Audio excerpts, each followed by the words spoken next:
How does a filmmaker best prepare for distribution? Well, you want to start in the very beginning. When you're in pre-production, you want to start thinking about, who your market, your audience is.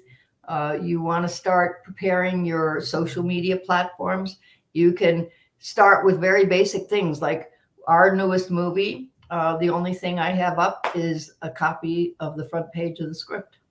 That's the profile image, and that's where it starts, because that's where our movies start, right? And it's an opportunity to for people that are interested to watch how your movie gets made. Used to be everybody kept all this stuff secret. Oh, don't release your trailer ahead of time, and they people were really secretive with stuff. But I think now that we have social media, it's great to share it, and a lot of people are really interested in the behind the scenes aspects of it. So you can do that kind of stuff. During production, you have a huge opportunity. Everyone on your team has a 4K camera in their pocket. And what we suggest people do is you set up a Google Drive, and you share that folder with everybody on your team. And everybody should be making videos all the time. I mean, people are used to sitting on sets for hours on end, just waiting and waiting, or in their trailer, and they're playing solitaire or whatever. No, talk to your castmates, talk to your other crew members, interview them, do a little. You can prepare so much video content so that by the time your movie comes out, you won't have to create anything. It'll all be there already, so it's this huge opportunity, to create assets. Digital assets are where it's at. And let me tell you, what a YouTube channel, you can have with, this kind of stuff. And you don't have to do spoilers or give away anything, you can make it really kind of fun. And every kind of movie can benefit from that kind of stuff. And you can save it and release it after, most of it after, the film's out, because there's nothing worse than seeing the same trailer for a movie 500 times. Yeah. People just are they're going to unfriend you. First of all, I've had filmmakers, I look at their Facebook page and there's 40 posts of their trailer, and that's all. Same trailer. Their trailer or their poster, right? Yeah, the same trailer. So, I mean, you can't do that. People are going to get bored looking at the same thing all the time. So you want to have a good amount of assets ready, and so then while you're probably in post, or after you finish shooting, because that you're pretty busy while you're in production, you have to make sure that you get a professional poster.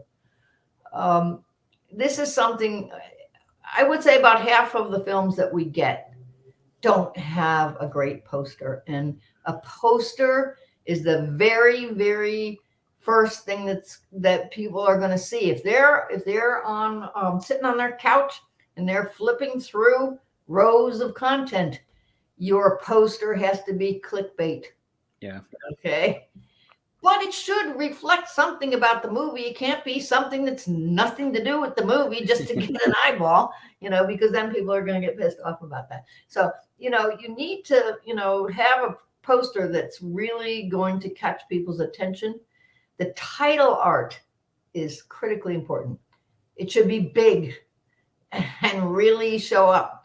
So, you want people to, even though they're flashing by fast, you want them to, the name of the film to stick in your mind. And that's something else that you want to do is early on, check the name of your film on IMDb.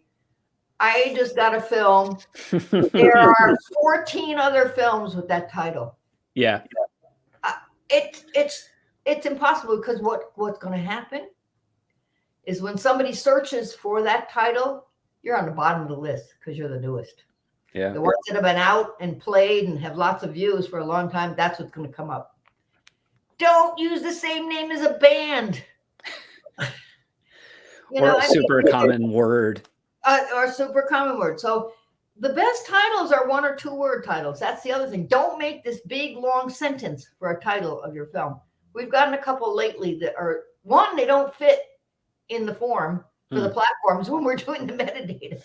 And it's really hard for people, to find. And don't be too clever. Don't put upside down letters or symbols in it. Hmm.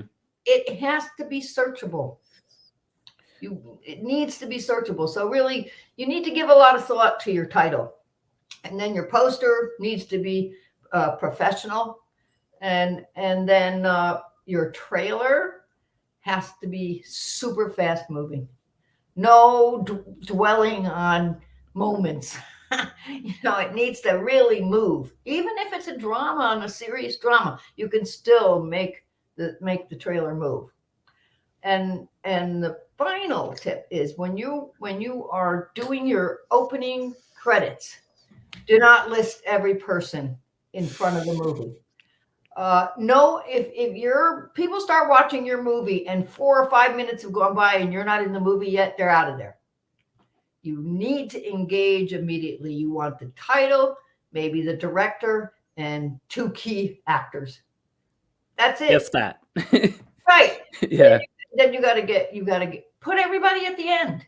And I have so many filmmakers that say to me, "Oh, but this person worked so hard and we didn't pay them. Their name needs to be out there." Well, nobody's going to remember their name just because it flashes at the beginning of your movie. Yeah. So, I can say from personal experience, I haven't released a movie in the last 3 years that has an opening credit sequence that's over 30 seconds. That's plenty. Yeah, and that's probably too long.